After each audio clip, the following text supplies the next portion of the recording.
रोज नई वीडियो देखने के लिए द इंडियन वॉइस को सब्सक्राइब करें और बेल आइकन यानी घंटी जरूर दबाएं। नमस्कार दोस्तों आज की वीडियो बहुत ही इम्पोर्टेंट है। आज हम आपके सामने रखने वाले हैं संत साधु शंकराचार्य, जो अपने बयान में यह कह रहे हैं कि मंदिर नहीं बल्कि मस्जिद ही बनना चाहिए। उसके साथ साथ आपके सामने कुछ जाने पहचाने और अच्छे आदमी का बयान आपके सामने रखने वाले हैं। वह भी इस बात से संतुष्ट नहीं है कि जो अयोध्या का फैसला आया है। दोस्तों यह वीडियो बनाने में बहुत ही मेहनत लगा है, तो आपसे रिक्वेस्ट है कि आप यह वीडियो को लाइक करके शेयर जरूर कर दीजिएगा। तो चलिए वीडियो देख लेते हैं।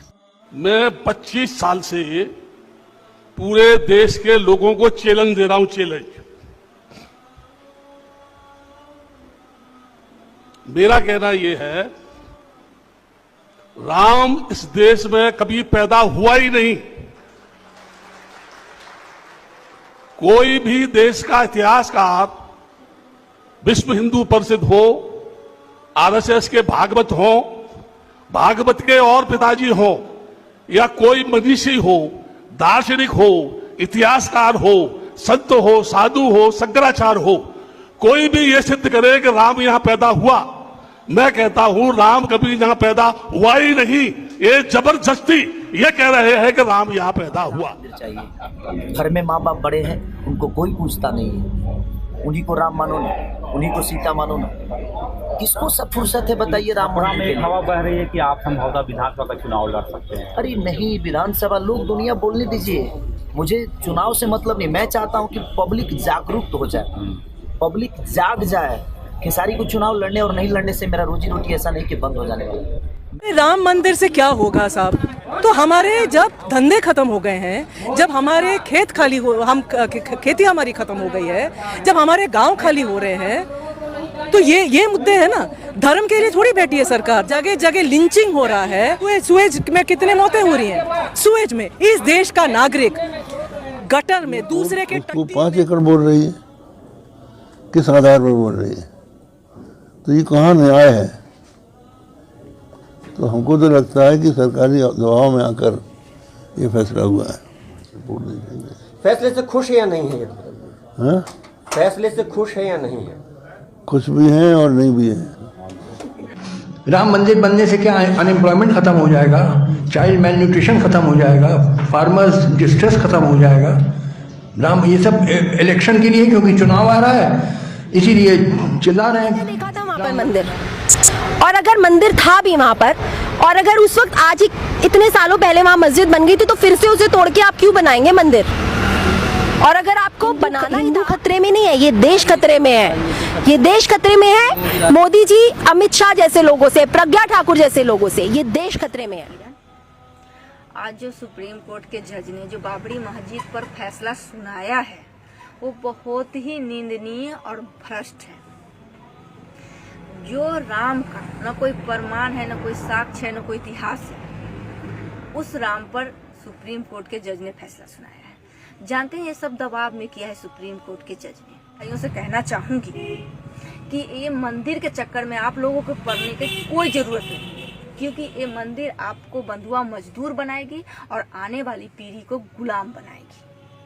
और मुस्लिम भाइयों, आप लोग कान खोल करके सुन लीजिए, आज बाबरी मस्जिद की बारी है और अगला आगरा के ताजमहल की बारी होगी। ये लिख करके रख लीजिए आप लोग, क्योंकि यहाँ पे एक ही जाति विशेष का कब्जा है हिंदुस्तान। ये 2 लोग कौन हैं जिन्होंने 92 में ढांचा तोड़ा था, बाबरी मस्जिद तोड़ी थी, और 1949 की रात चोरी छुपे वहां पर मूर्ति रखकर आए थे।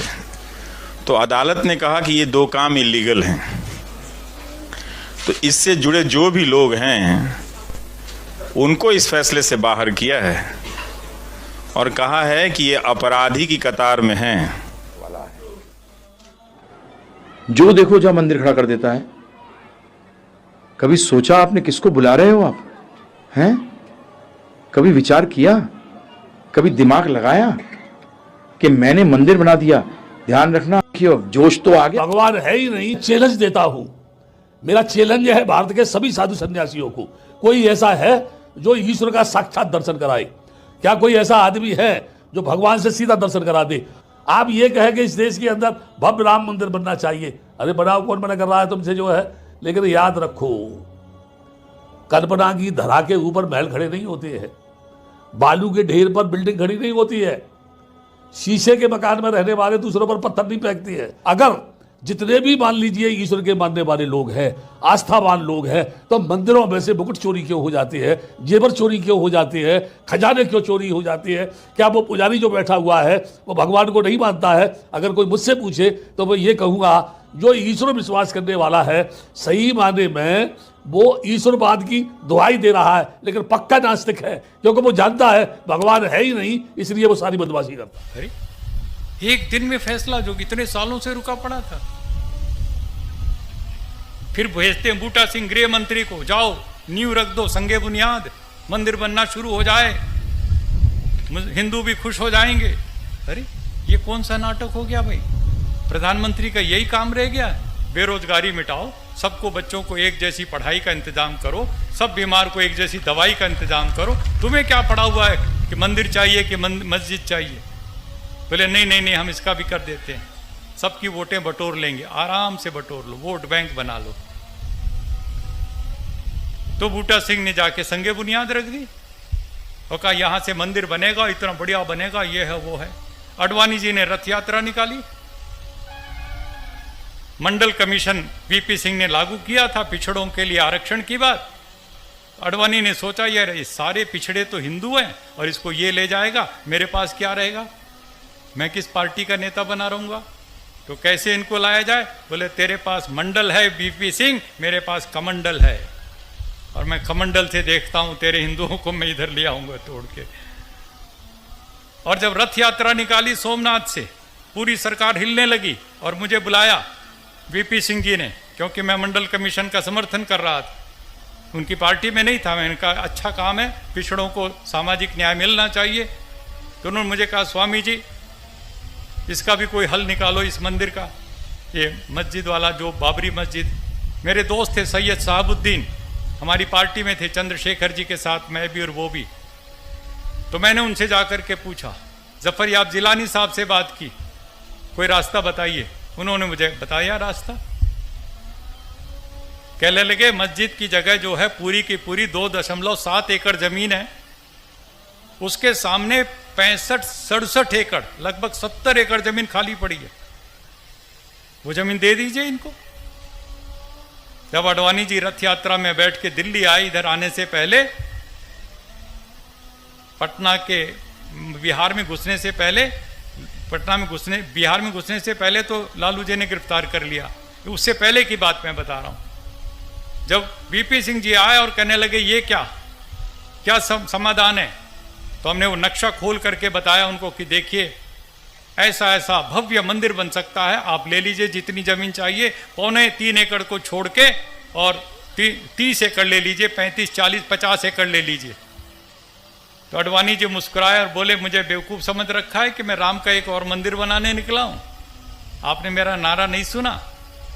हमने कहा उनसे एक बार फिर बताइए क्या है नारा? कह लगे सौगंध राम की खाते हैं, मंदिर वहीं बनाएंगे। बोलने लगे वहीं का मतलब समझिए। हमने कहा वहीं का मतलब तो अयोध्या में। बोले ना, वहीं का मतलब है वो जो बाबरी मस्जिद है उसके बीचों बीच में 4 फुट बाई 4 फुट का जो मिंबर होता है जिस पे खड़ा होके इमाम खुतबा करता है, वहीं ठीक उसी जगह पर राम जी पैदा हुए, रामलला उसी।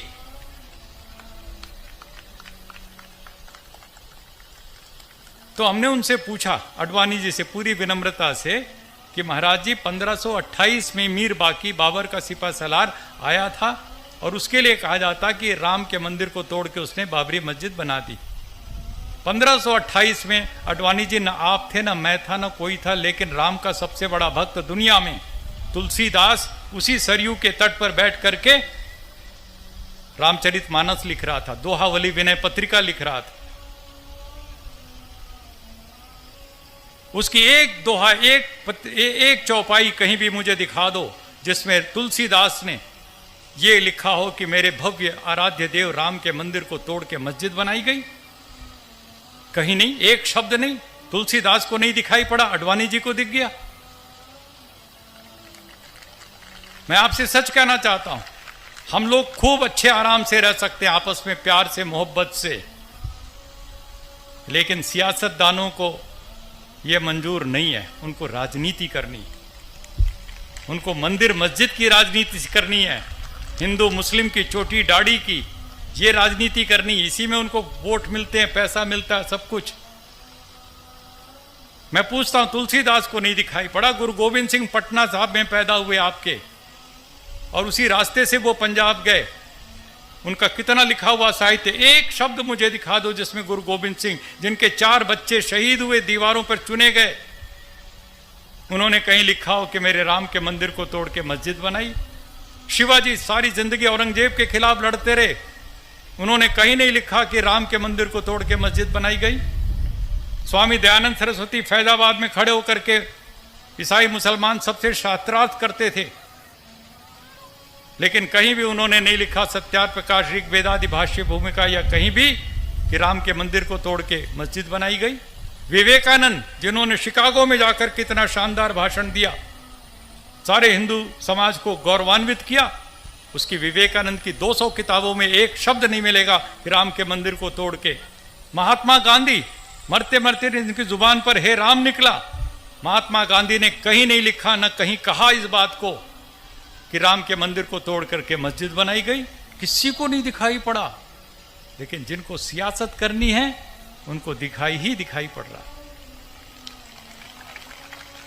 ये गंदी सियासत, ये सांप्रदायिकता की राजनीति यदि हम और आप मिलकर के बंद नहीं करेंगे, जो बात अभी कह रहे थे लोकेश मुनि जी, ये तो लड़ा करके अपनी गद्दी पक्की करना चाहेंगे। तुम्हें और हमें ये सावधान रहने की जरूरत है कि हम इनकी चालाकियों में नहीं आएंगे।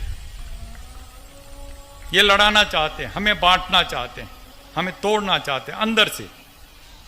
इनका कोई लेना देना नहीं किसी राम से या किसी से। मैंने तो योगी आदित्यनाथ जी से अभी लखनऊ की बहुत बड़ी रैली में मैंने खड़े होकर के पूछा, 50,000 की भीड़ में, मैंने कहा योगी आदित्यनाथ जी, आप तो योगी हैं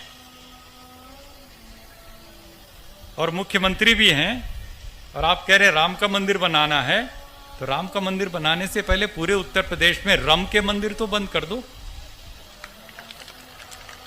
रम के मंदिर तो धड़ाधड़ खुलते जा रहे हो और कह रहे हो राम का मंदिर बनाएंगे। कैसे बनेगा राम का मंदिर? तो ये सारी की सारी चीजों को यदि हम और आप मिलकर के ईमानदारी से सोचेंगे, कुछ करने का जज्बा लेकर के आगे चलेंगे, और उसके लिए हमें अहद करना पड़ेगा। अगर हो सके तो अब कोई शम्मा जलाइए, अगर हो सके तो अब कोई शम्मा जलाइए, इस दौरे सियासत का अंधेरा मिटाइए। बस कीजिए आकाश में नारे उछालना, ये जंग है।